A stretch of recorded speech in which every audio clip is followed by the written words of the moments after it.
Hi, my name is Christina. And I'm Mariana. What are your hobbies? My hobbies are drawing, painting, and also baking. In my free time, I enjoy baking, creating content, drawing, watching movies, playing games, and also dancing. What is your biggest fear? My biggest fear is probably spiders and like insects and also dogs and most animals. My biggest fear are spiders and any type of crawling insects. What makes you feel accomplished? Probably when I get good grades in school. I feel accomplished when I put hard work into doing something and I really push myself to achieve something and I was able to achieve that thing. What are you most thankful for? Family, because I love my family. Family and also for life. What was the best phase in your life? I'm not really sure. I just know that I really liked the last year of primary school. That was quite a long time ago, but it's probably one of the most funniest year. Probably just after finishing third year of university. What would you say is the most important thing you've learned in 2021? Like a message that you will take with you in the coming year? It's probably not stressing about things I can't control and not like overthinking things, because there's no point of overthinking when you can't control it. I learned that sometimes you just have to be patient because things eventually can happen. I also learned that sometimes we're more capable of doing things than we think. If you could choose to do anything for a day, what would it be? Going out shopping with my either sisters or my friends.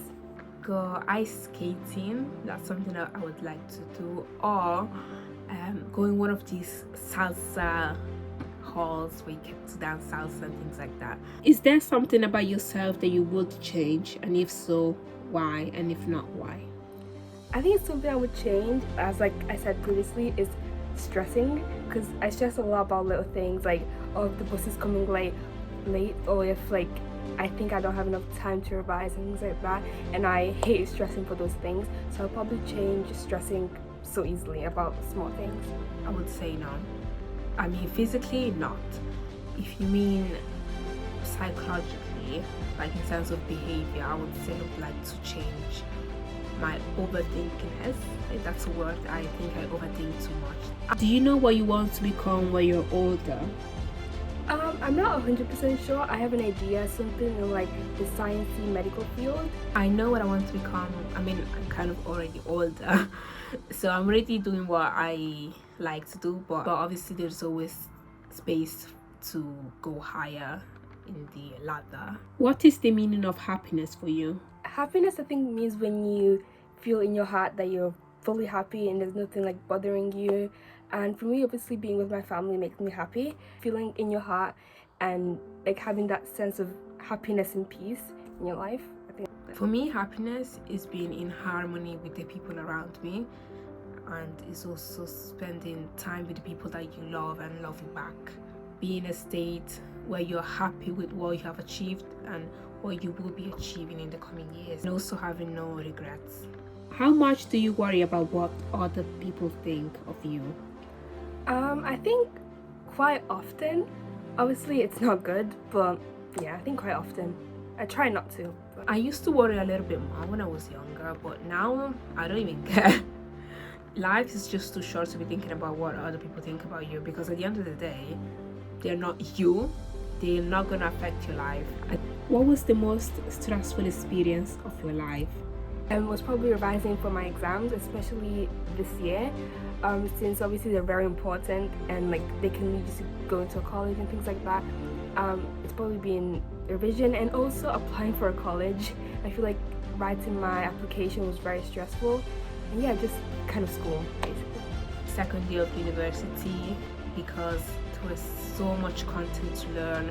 I felt like I didn't have enough time to study everything and be ready for the exams and assignments. Probably also the finding a job process.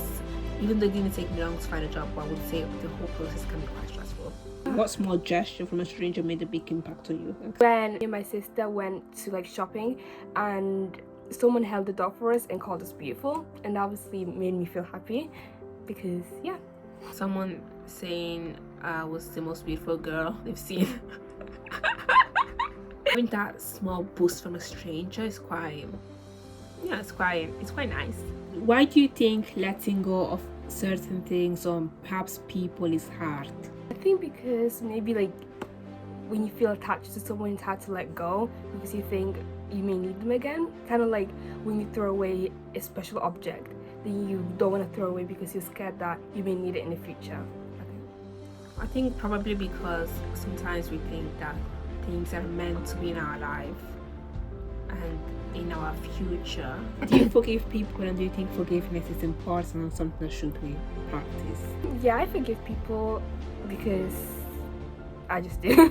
Because I don't like keeping like grudges on people because that makes nothing better. So yeah, I forgive because I don't like holding grudges. I do forgive people because I think everyone should have a second chance. I mean, we expect forgiveness, we also need to give it back. Do you think social media is toxic? I think social media could be toxic. It just depends on the mentality you have on it. I don't think it's that toxic, to be honest. You just need to know who you are in yourself and be confident in yourself and not let what you see on social media affect you or underestimate your self-worth. Would you still be bothered about finding, developing a career and finding a job if money was not a thing? Like if there was a world without money, you can just work because you want to work, but everything is free. Would you still work? I think I would still work, but I'd find a job where I totally just enjoy it and I don't do it for like money or anything like that. So yeah, a job I would totally enjoy so I can have fun. It wouldn't feel like a job, it'd feel like a hobby. Would, but if I did, I would probably choose something that I would only do once a week. I love my job, but even you can work the job you've loved, a job that you love, but still it can be draining to work Monday to Friday.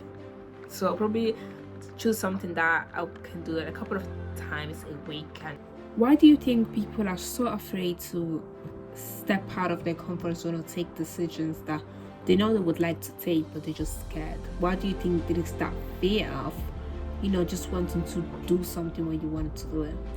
I think because maybe people have a fear of like a regret. So doing things and then regretting doing it and then you can't kind of like go back in time. And maybe also because they're scared of what people around them would say. I think because there's that fear to failure. That's probably what people fear. And also probably the fear of being judged by others if you fail or even like rejection. What harsh truths do you prefer to ignore? That nothing lasts forever. That nothing lasts forever, and that sometimes things will not necessarily work out how you expect them to be, and you just have to accept it. Is there a meaning to life? If so, what is it? Honestly, I'm not really sure. I guess just to love people around you and do what you enjoy. Maybe in the future it will become clear what it is. The answer is, I think the meaning of life is to live for a purpose and also to help others. Is poverty in society inevitable? I think poverty could be avoided. It just depends the actions people take to avoid poverty. I think it would be inevitable if people actually were less selfish to people who don't have enough. There are so many poor countries and poor people, and I think there are people who could help, and I'm not saying it's their duty, but they could help but don't. So poverty would be inevitable, I think, in another word, if people were less selfish and more compassionate. But never say never. What would you do if you won the lottery? I mean, it depends how much money, but obviously if it's like in the billions, even in the thousands, I would first buy each one of my family a present, like a big present, like a car or a house, and then I'll keep the rest of the money for the future, like my future self to buy a house, and yeah, I'll just kind of spoil my whole family and myself, and then with the rest of the money, I'll keep for the future. Buy each member of my family something big, and also myself actually, and I will save up the rest of the money to buy a house I would already buy a house now and maybe perhaps invest it. Also donate some of the money, not necessarily to charities, because I don't trust most charities. I'm not even sure if they give the money, but I'll probably find someone who can actually give the money directly to people who are suffering, poor countries.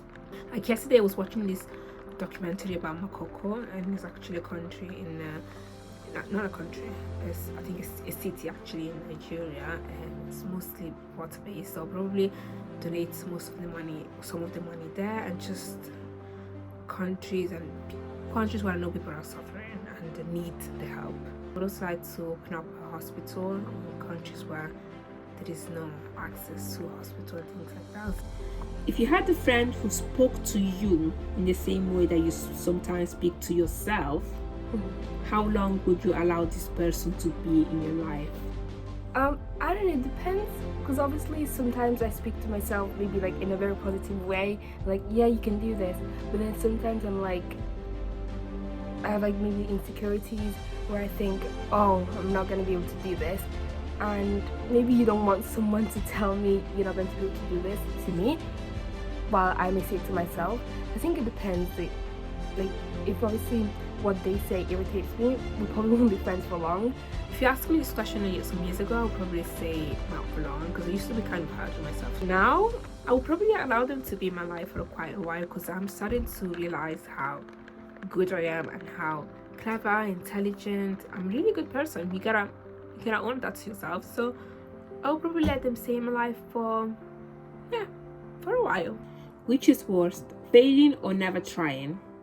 I think definitely never trying is worse, because failing is not always a bad thing. I don't think it's a bad thing, because it shows that you had the strength and courage to do that thing, but maybe it didn't work out. But never trying is like you could regret it, and there's no way of ever doing things out of your comfort zone, basically. Definitely never trying. Never trying, then you always have that thing in your heart and your mind thinking, what if? Just think to yourself, what is the worst that can happen? So when you ask yourself that question, you realize that you're just overthinking things. It's just better to just try. Why do people miss others or things the most when they're gone from our life? Not necessarily like dying. Maybe because when something is gone, it's completely gone and you can't get it back. So then you start to realize that there's no way of getting nothing back. So then you start missing it more. And obviously when something's here with you now, you kind of maybe sometimes take it for granted, because you know it's always going to be there. But then when it's gone, it's forever gone. I think it's because we realized what we had once we lost it. We realize its value once it's gone. If you had the ability to read other people's mind, would you take that ability? I think I'd probably take it. Obviously, if there's like, I wouldn't always like to read someone's mind, but like when it's possible, I would. So I think if there's like a button to switch off when you don't want to hear someone's mind, then I would. But if it's like always, every time you read someone's mind, then I probably wouldn't enjoy that. But yeah, sometimes it's nice to read other people's minds, but not always. I would definitely take it. I think it would save a lot of troubles and overthinking. When you close your eyes, what do you see? Probably nothing. Yeah. I don't know if you meant it in that way, but if I close my eyes, I don't see anything. I see a bright, good future. Good things coming. As the year is coming to an end, what 3 words would you use to describe 2021? Stressful, because of all my exams. Different, like not like other years, because especially during the first months of this year we had online school, which is something I've never done before, so I'd say different. And then third one is I'm not sure. I can only think of 2. Surprising, blessing, and stressful. What is the meaning of peace to you? The meaning of peace is when you kind of have no worries. You feel like you're completely free of all stress. I think peace is being in a state where you're not overthinking decisions that you made in the past. Being actually serene and content your life at this stage. How do you define success? Success is how I think I define it when you're proud of what you have accomplished.